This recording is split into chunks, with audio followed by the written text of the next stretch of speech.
tayo nag-picture dati. Ayan. Ayan yung may picture ako. Dito.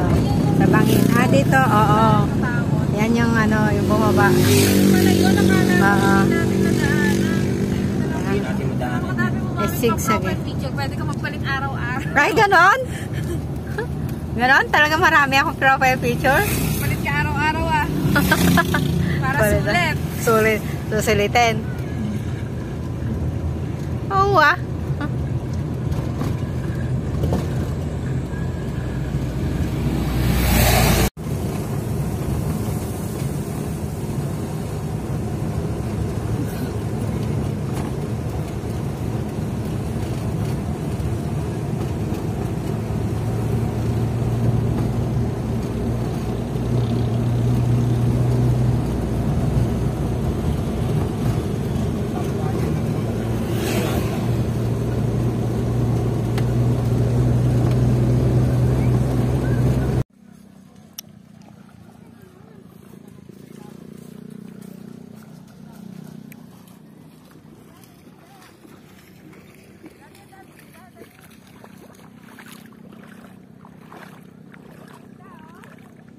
May mga ano?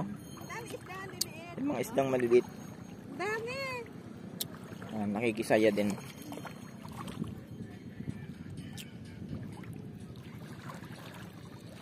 Maraming dahon ng ano, ng seaweeds na yung malalapad. Makikitid nga din, hindi malapad. Ah, makikitid pala.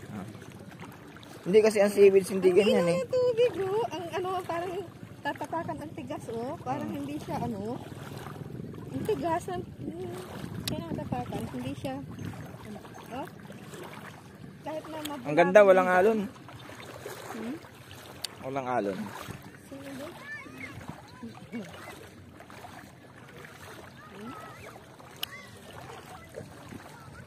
Galing.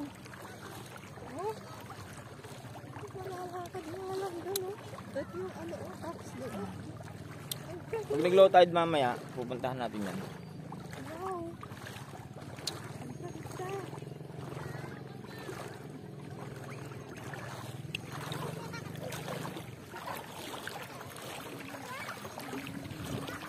Ang ganda oh. Nakita yung ano. Sulit ah. Kahit sabihin pang may mga damo yan. May mga seaweed. Mas gusto ko na rito. Nakikita ko seaweed oh. Kahit dun sa mga dagat na wala kang makikita ng ganyan, nagtataon lang yon na walang nakakarating doon. Pero may ganyan talaga sa dagat. Ganda! Dito na kami sa may ano oh. Ang layo na namin doon oh. Oh, ang layo na namin doon pero ang linaw oh. Ang babaw pa rin. Hanggang binti pa lang yung tubig. Wow.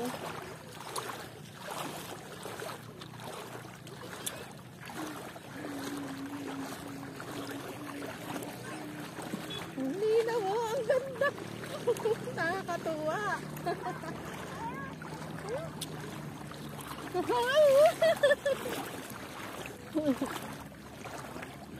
Ang ganda naman talaga. Oh. Sulit. Kahit gaano kalayo, napakasulit oh. Ang linaw. Oh. Welcome West Philippine Sea. Anda Beach.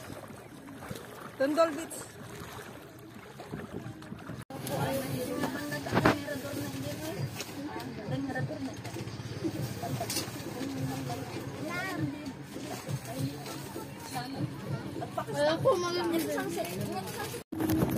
So kanina kung sinabi ko na dagat na walang alon, eh yan no, nawala na rin yung tubig. Kaya wala na talagang alon.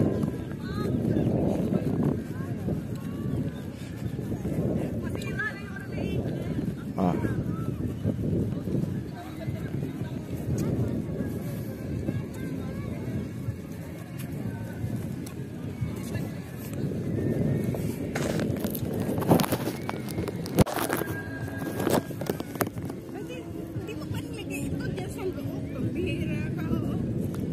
Malulukot. Pupunta tayo dun sa may island na yon. Maglalakad lang tayo.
Alas 6.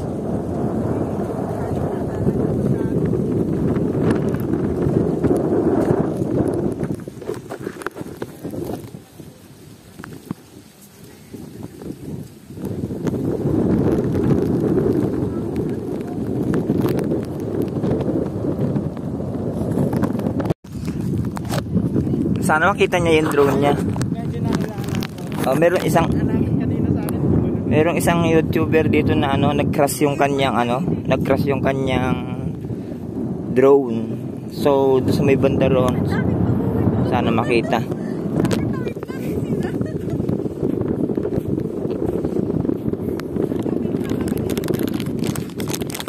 $1.5 lang daw sa kanya doon sa may kabilang isla. Ay, ganon? Oo, doon daw maraming shell. Sabi niya. Sa 4A Resort daw pag nag-overnight ka raw, pwede ka raw manghunting ng hipon at saka crab. Ay, ganon? Sa kanila. Babalik po kami dito.